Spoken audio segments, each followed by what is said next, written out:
Assalamualaikum warahmatullahi wabarakatuh. Saya Nafiana Ribantari dengan NIM 2021-206 akan menjelaskan materi mengenai surat kuasa.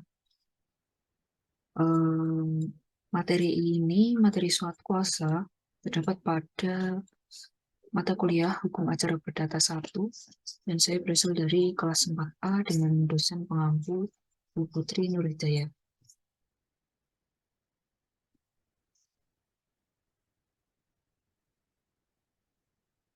Ada 4 macam materi yang akan saya sampaikan berkaitan dengan surat kuasa, yaitu yang pertama adalah mengenai definisi surat kuasa, kemudian ada dasar hukum surat kuasa, yang ketiga ada macam-macam surat kuasa, dan yang keempat ada syarat minimum yang harus ada dalam surat kuasa.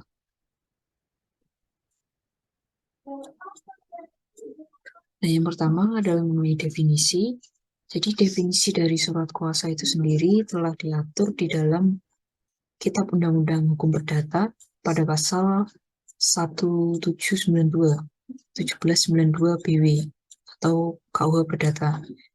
Yaitu di dalam KUH Perdata dijelaskan bahwa surat kuasa merupakan suatu perjanjian dengan mana seorang memberikan kekuasaan kepada seseorang lainnya atau yang menerimanya untuk atas namanya menyelenggarakan suatu urusan.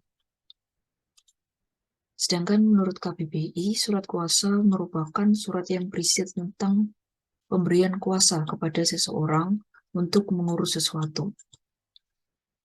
Jadi, di dalam surat kuasa tersebut merupakan suatu perjanjian antara pemberi kuasa dan penerima kuasa, yang mana pemberi kuasa memberikan wewenang kepada penerima kuasa untuk melakukan segala urusan yang seharusnya dilakukan oleh pemberi kuasa, namun karena satu hal dan lainnya tapi tidak bisa dilaksanakan oleh pemberi kuasa, sehingga pemberi kuasa memberikan wewenang kepada penerima kuasa untuk bertindak untuk dan atas nama dirinya atau pemberi kuasa.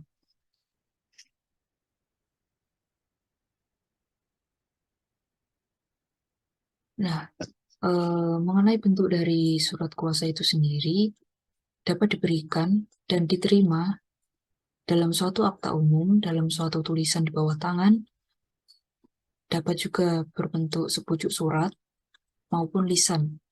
Bahkan penerimaan dari surat kuasa itu sendiri dapat dilaksanakan secara diam-diam dan disimpulkan dari pelaksanaan kuasa oleh si kuasa. Pengaturan tersebut mengenai bentuk dari diterima atau penyerahan dari surat kuasa itu sendiri diatur dalam Kitab Undang-Undang Hukum Perdata pada pasal 1793. Lalu karena di dalam surat kuasa terdapat wewenang yang diserahkan, suatu wewenang atau pelimpahan wewenang dari pemberi kuasa kepada penerima kuasa, maka apakah surat tugas dengan surat kuasa itu berbeda atau sama?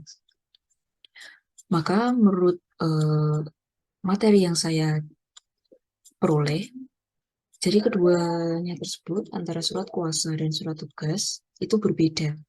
Karena yang pertama, surat kuasa itu pengaturannya telah diatur di dalam KUH Perdata.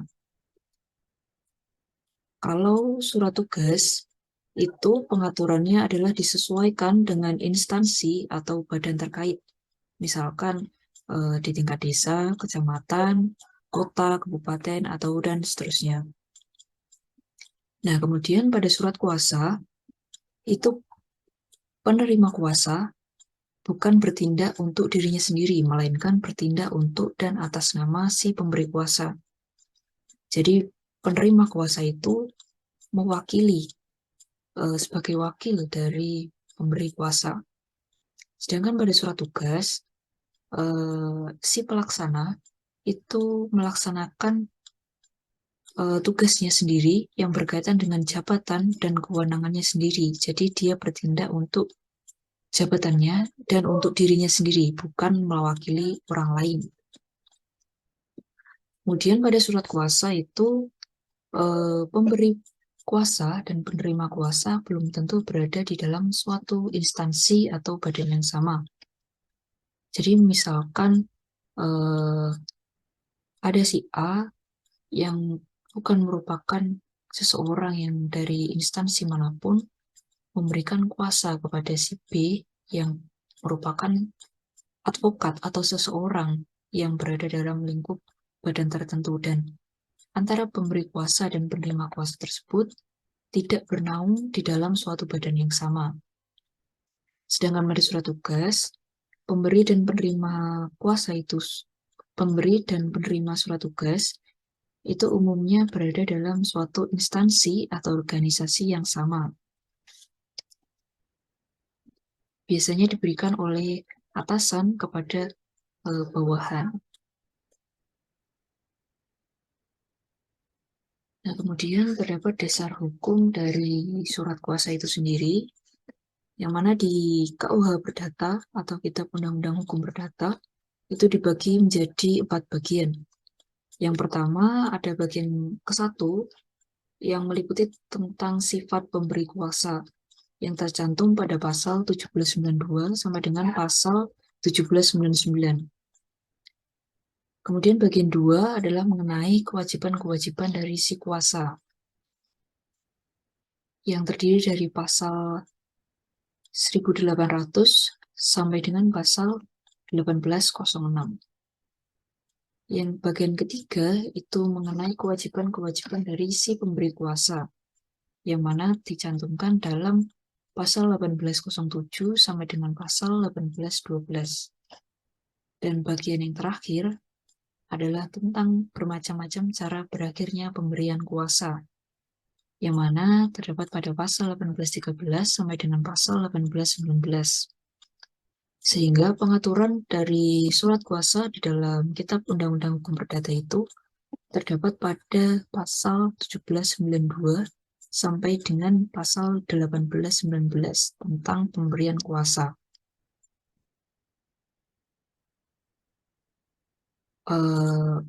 Surat kuasa terdiri dari, khususnya di dalam hukum perdata, surat kuasa dibedakan menjadi 4, yaitu surat kuasa umum, surat kuasa khusus, surat kuasa istimewa, dan surat kuasa perantara.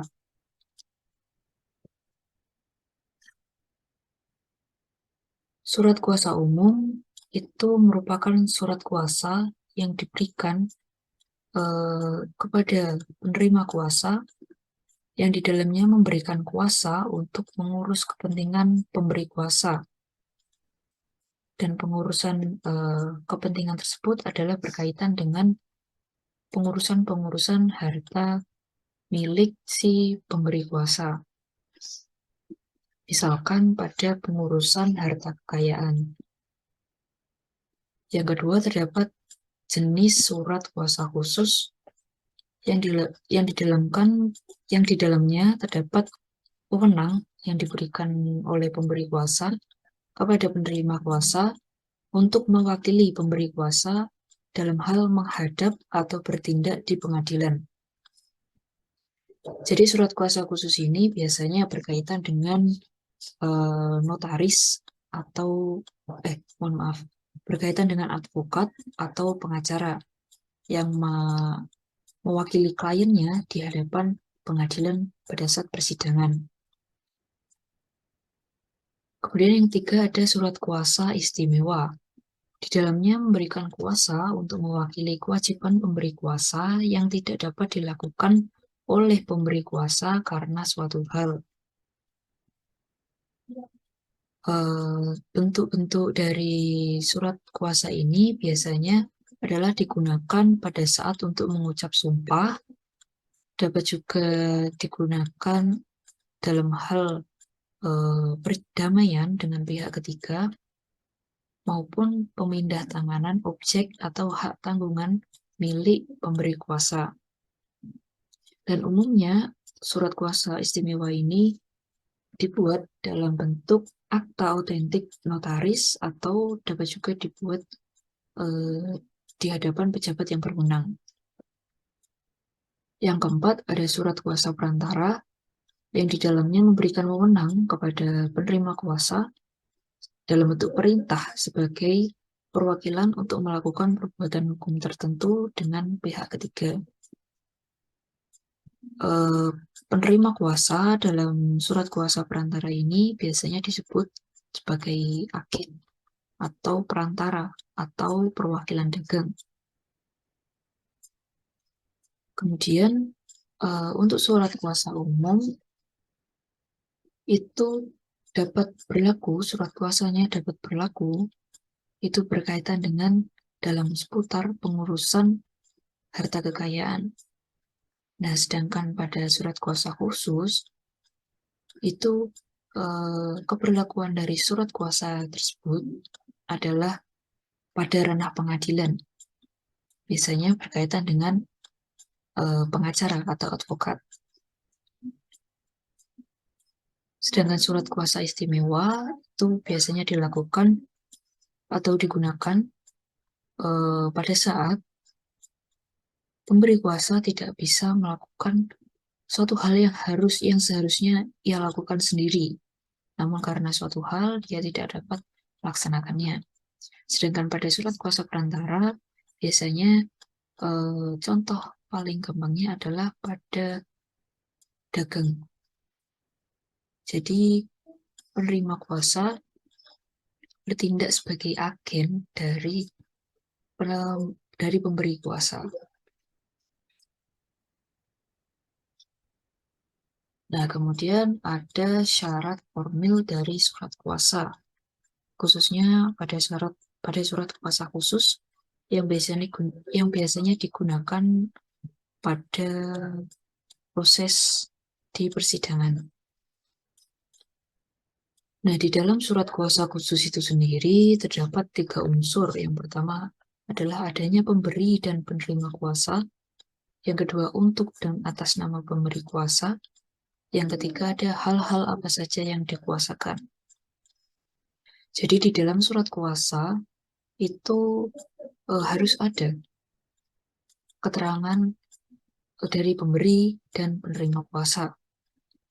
Jadi di dalam surat kuasa tersebut akan jelas, oh, kuasa ini diberikan oleh si A misalkan kepada si B untuk melaksanakan urusan dari si A.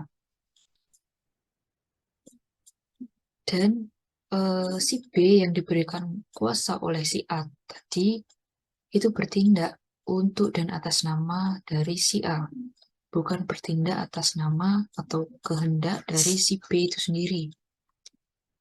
Nah, seputar apa saja hal-hal yang dapat dikuasakan atau yang ingin dikuasakan oleh si A kepada si B itu tertulis di dalam surat kuasa.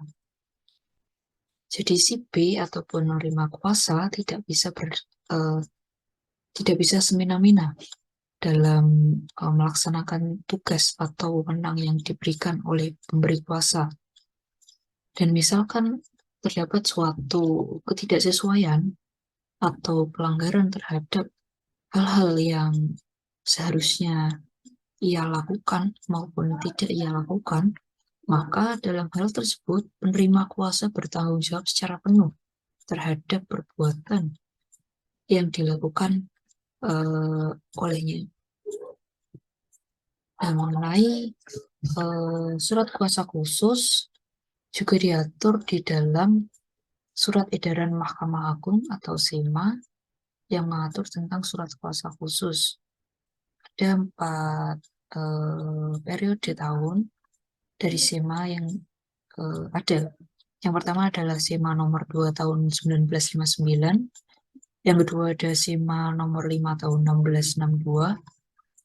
Yang ketiga ada SEMA nomor 1 tahun 1971. Dan yang terakhir ada SEMA nomor 6 tahun 1994. Dari keempat SEMA atau surat edaran Mahkamah Agung yang mengatur tentang surat kuasa khusus, itu dapat disimpulkan mengenai syarat-syarat dan formulasi dari surat kuasa khusus itu menjadi 4 macam, yaitu yang pertama, dengan jelas dan spesifik menyebutkan surat kuasa tersebut berperan di pengadilan. Yang kedua, menyebutkan kompetensi relatif atau berlakunya surat kuasa tersebut adalah berada pada pengadilan negeri mana dan digunakan untuk mewakili kepentingan dari pemberi kuasa. Yang ketiga, itu terdapat identitas jelas dan kedudukan dari para pihak, entah itu sebagai penggugat maupun tergugat. Jadi harus disampaikan secara jelas. Yang terakhir, setidaknya menyebutkan jenis atau masalah perkaranya, atau dapat juga ditulis secara ringkas tentang pokok dan objek sengketa yang telah atau yang diperkarakan, yang sedang diperkarakan. Jadi, setidaknya di dalam surat kuasa, sebagai syarat formilnya, itu adalah meliputi 3 hal ini. Yang pertama, adanya pemberi dan penerima kuasa, yang mana di dalamnya juga disebutkan secara jelas identitas dari pemberi maupun penerima kuasa. Yang kedua adalah bahwa si penerima kuasa bertindak untuk dan atas nama pemberi kuasa. Dan yang keempat, terdapat hal-hal apa saja yang dikuasakan oleh pemberi kuasa kepada penerima kuasa. Nah, dari 3 syarat minimal ini dapat pula ditambahkan dengan 4 syarat yang sudah saya sebutkan tadi, yang merupakan garis besar dari syarat-syarat dan formulasi yang terdapat pada masing-masing sima ini. Jadi dapat ditambahkan 3 unsur ini, 3 syarat minimal ini dapat ditambahkan dengan syarat-syarat yang ada pada surat edaran Mahkamah Agung tentang surat kuasa. Sehingga surat kuasa yang dibuat atau yang ada itu semakin jelas dan lengkap. Jadi surat kuasa merupakan, pada kesimpulannya, surat kuasa itu merupakan suatu perjanjian yang di dalamnya terdapat pelimpahan wewenang dari pemberi kuasa kepada penerima kuasa. Mengenai bentuk-bentuknya dapat disesuaikan sesuai dengan keinginan pemberi kuasa. Dapat dilakukan secara tertulis di bawah tangan atau autentik maupun secara lisan.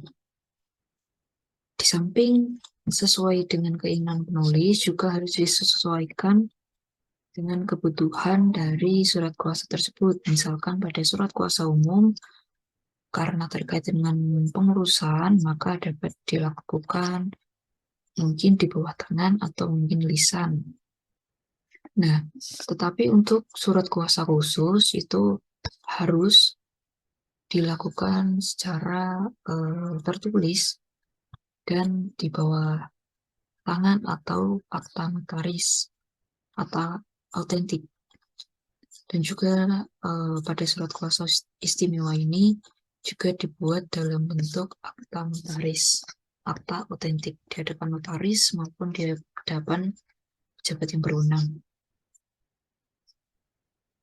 Bahkan penyerahan atau penerimaan dari surat kuasa dapat dilakukan secara diam-diam sesuai dengan keinginan dari pemberi kuasa. Nah, surat kuasa dibedakan menjadi 4, terdapat surat kuasa umum, khusus, istimewa, dan perantara. Kemudian syarat minimal yang harus dipenuhi adalah adanya pemberi dan penerima kuasa yang harus dituliskan identitasnya secara jelas. Yang kedua, untuk dan atas nama pemberi kuasa. Dan yang ketiga, ada hal-hal apa saja yang dikuasakan. Mungkin itu saja materi yang bisa yang bisa saya sampaikan. Ada kurang lebihnya atau kesalahan kata, kesalahan saya berucap, saya mohon maaf. Saya akhiri. Wassalamualaikum warahmatullahi wabarakatuh.